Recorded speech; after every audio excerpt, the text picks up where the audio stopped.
Welcome, patrons. I have a cold this week and a wicked headache, so let's just skip the cute introductions and talk about the forbidden ones. Or the forgotten ones? Ah, fuck it, let's do both. Because they're linked, or not, it's a long story. The Forgotten Ones. The opposite to the Dalish creators, the Evanuris, the Forgotten Ones are believed to be the evil gods of elven lore. We now know that their role is probably more nuanced, as thanks to Trespasser, we have more evidence to the Evanuris being the real dicks in history, but as they were still locked away by Fen'Harel, their reputation might not be far off either.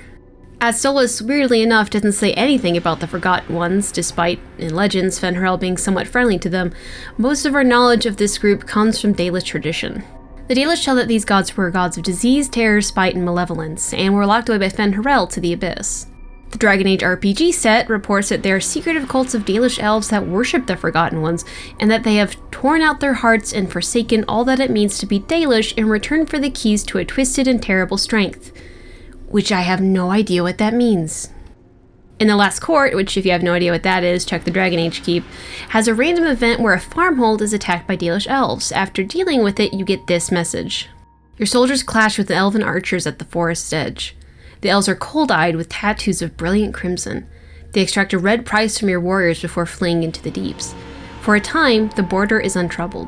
I fought the Dalish before, mutters a scared sergeant. I've heard them call on their gods in battle, Elgranon for vengeance, Fen'Harel when they think all is lost, but these ones called out to no gods I've heard before. They weren't calling out for aid. They were offering us up, like pigs on a platter. So, red vallaslin and human sacrifice? Cool. Don't know why, but cool. The Dalish believe that there were many Forgotten Ones, but only 3 names have been remembered: Inaris, Gelderon, and Darenthal. Inaris. We know the most about Inaris only because Felisan tells a story about him in the Masked Empire. The story goes like this. Fen'Harel was captured by the hunting goddess Andruil. He had angered her by hunting the Hollow without her blessing, and she tied him to a tree and declared that he would have to serve her in bed for a year and a day to pay her back. But as she made camp that night, the dark god Inaris found them, and Inaris swore that he would kill Fen'Harel for crimes against the Forgotten Ones. Andruil and Inaris decided that they would duel for the right to claim Fen'Harel. He called out to Inaris during the fight and told him of a flaw in Andruil's armor just above the hip. And Inaris stabbed Andruil in the side and she fell. Then Fen'Harel told Inaris that he owed the Dread Wolf for the victory and ought to get his freedom. Inaris was so affronted by Fen'Harel's audacity that he turned and shouted insults at the prisoner, and so he did not see Andruil injured, but alive, rise behind him and attack with her great bow. Inaris fell with a golden arrow in his back, badly injured, and while both gods slumbered to heal their wounds, Fen'Harel chewed through his ropes and escaped. From this, we know that Inaris was male, and the Forgotten Ones were pissed at Fen'Harel for something. Gelderon. We know little about Gelderon, but whoever they were, a message of theirs was left behind in the Frostback Basin. If you're wondering why the area included even more goddamn shards, it was to unlock this chamber, which held this codex entry. The script is in an ancient elven dialect. Upon further observation, it twists, the words becoming visible. There are no gods. There is only the subject and the object, the actor and the acted upon. Those with will to earn dominance over others gain title not by nature, but by deed. I am Gelderon, and I refuse those who would exert will upon me. Let Andruil's bow crack, let June's fire grow cold. Let them build temples and lure the faithful with promises. Their pride will consume them, and I, Forgotten, will claim power of my own, apart from them until I strike in mastery. While we don't know who Gelderon was as a person, we at least know what they believed. It seems that the Forgotten Ones were rebelling against the Evanuris practice of slavery, which if this is true, then what did Solus do to anger them, when on paper they seem to have the same beliefs? Darenthal. Honestly, we have basically nothing on this dude. Best we have is a staff at Inquisition that describes that the Dales used to have cults that worship the Forgotten Ones, and that this particular staff, found in the Western Approach of all places, belonged to a priest of Darenthal. Which, if you're wondering about the staff topper, it's a recycled model. The first appearance, as far as I can tell, is from Dragon Age 2 from the item pack DLC that no one fucking bought because holy shit, how expensive is this DLC still? Anyway, the Dragon Age wiki describes the staff as it being Andraste and a stylized version of the circle logo, which, I mean, yeah, that's plausible, but there isn't a source for that, so buyer beware, I guess. The point of all this, though, is that while the staff has a woman as the model, I wouldn't say that confirms that Darenthal was a woman, as it might have just been picked randomly from the list of usable staffs in the game, although I can be wrong. The Forbidden Ones. The Forbidden Ones are a little bit more complicated than the Forgotten Ones. For one, let's start with what they are believed to be as a group. A group of 4 powerful demons said to be older than the Tevinter Imperium and are rumored to be the ones who taught the Magisters blood magic. And yes, for those of you counting at home, there are other sources that say the old gods were the ones to do this, and not the Forbidden Ones. At this point, the source for the Forbidden Ones being the teachers of blood magic come from Tironi's found journal in DA2, while the sources for the old god comes from the Chant of Light, so believe who you will at this point. There are other sources that say that early Tevinters just learned it from elves, which honestly, at this point, just pick whatever you want, it's all equally true at this stage in the series. And okay, hold on. Speaking of Tironi's journal, she states that the first mention of the Forbidden Ones were in written records in 4.2 Black, which is already conflicts with her previous statement that they were the ones who taught Magisters blood magic. The Magisters were way beyond using simple blood magic by the Black Age, so why does she believe that some asshole in 4.2 Black was the first mention of the Forbidden Ones? How are there no earlier records of this meeting? But whatever, that's what she claims. Anyway, later in the Vir Thara, we find another codex entry about the Forbidden Ones. For abandoning the people in their time of greatest need, for casting aside form to flee where the earth could not reach, we declare Zemenkek and all others of her ilk exiled from the lands of the Evanuris. Beware, their familiarity with shape allows them to travel paths unaided. They may be bound, but only the protection of your gods will fully shield you from their malice. They are forbidden from the earth. That is our right. So this means that the Forbidden Ones are at least as old as the Elven Empire. This codex also brings up a lot of questions. What did they abandon the elves from? Does casting aside form to flee to where the earth could not reach mean to turn from flesh to spirit to escape some battle? Why is it a big deal to travel from the paths? How are they bound and how do they become unbound? We don't know the answers to any of these, sadly, but I am hopeful we'll get some answers in the next game. Why? Because so far out of the 4, we have seen 1 per game. Like I mentioned earlier, there are 4 Forbidden Ones, who were actually only named in Tironi's journal in Dragon Age 2. Gaxking, Imshale, Zemenkex, and the Formless one. Gaxking. In the quest Unbound in Dragon Age Origins, we find 2 bodies and 1... What? Get away! You'll change like the rest! Monsters hidden in all my friends! They follow you. Once you are in the story, they possess your friends and follow. See? I found copies.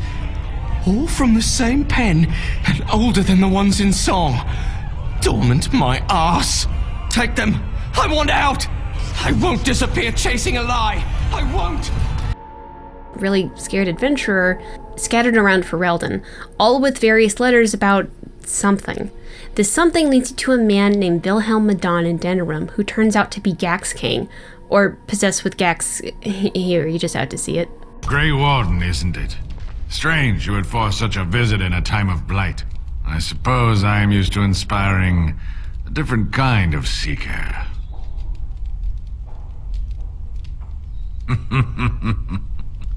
The adequate ones find the beacons, and then I find them. But you are already brighter than the signal at Ishal. Eyes are on you from a very high vantage, Grey Warden. I cannot hide in your wake, but I will not be a footnote. Witness Gaxking! Either way, Gaxking the Unbound can be slain by the hero Ferelden. Zebenkek. Mentioned in the Vir Thara Codex entry and also referred to by both she and he pronouns, although this is unknown if this is an editing error or a gender-fluid spirit. We encounter her in Dragon Age 2 through the questline Forbidden Knowledge, where you need to hunt down and destroy 5 evil tomes and the Fel Grimoire, seemingly left behind by Tironi. If you don't know what the Fel Grimoire is, don't worry, it was made for this quest. TLDR, it's a book that is supposed to hold the secrets of summoning the Forbidden Ones. Anyway, at the end of the quest, after destroying the Fel Grimoire, we are attacked by Zebenkek. And with that, the champion of Kirkwall slew Zebenkek. Imshale. Imshale is unique from the others as we actually get a bit of an introduction to him, and he has quite the personality. In the novel The Masked Empire, he shows up and plays a large part in the plot, exchanging being let free for information on how to unlock the Illuvians. While he is technically classified as a desire demon, he constantly corrects everyone who says that, saying that he is a choice spirit. As everyone has desires, not everyone makes a choice to act upon them. Imshale, as we see it, likes to play with his victims and to make a game of their hardships. While I could go over his history as we know it, his part in the Masked Empire, or his toying around with Michel de Chavannes, I think this quote from World of Thedas sums him up nicely.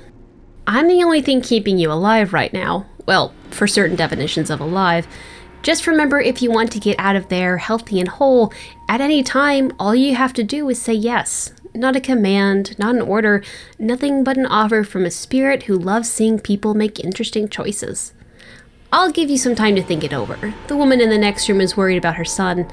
Something to work with there, don't you think? It's always easier to make a difficult choice when you can say you're doing it for someone else. Anyway, the Inquisitor could either make a deal with or kill Imshale and the Emprise Studion. What's so interesting about this is that Corypheus seemed to have made some sort of deal with Imshale, as he is working for him to help harvest red lyrium. The Formless One. And that's it. All we have in the last Forbidden One is that it has a name, or really a title. If the trend continues, then the next protagonist is aimed to not only meet, but to get the chance to kill this thing. The confusion. So over the years, there has been confusion on the differences between the Forbidden Ones and the Forgotten Ones. Or maybe not, I don't know, but I was confused. But it seems that I wasn't the only one, and that someone in-world also got confused. In the quest and series of codex entries called the Enigma of Kirkwall, the band of three end up coming face to face with Zebenkek and probably end up being killed by her. At the very end, this is said. But the Forgotten One or demon or whatever it is must be destroyed. I fear one may already be unbound. The one that is unbound is most likely Gaxkang, as that is his title after all, but why did they call them the Forgotten Ones? For years there was only questions, but then the World of Thedas books came out. In it lies a small letter written by a seeker to his superior.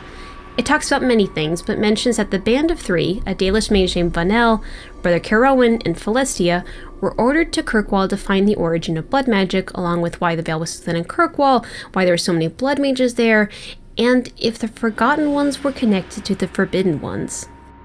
From their notes, which we obtained, but it seems that the Seeker in World of Thedas might not have, they did not find any of these answers. But it is interesting to note that while the Band of Three was probably educated on the differences between the Forbidden Ones and the Forgotten Ones, that they still ended up confusing them when confronted by them in the flesh. And that, dear patrons, is all that we know on the Forgotten Ones and the Forbidden Ones. Eventually I'll probably spout my theory on why I think Kirkwall was made to summon the Forbidden Ones, but that's for another video. And with that, I'm going to go lie down.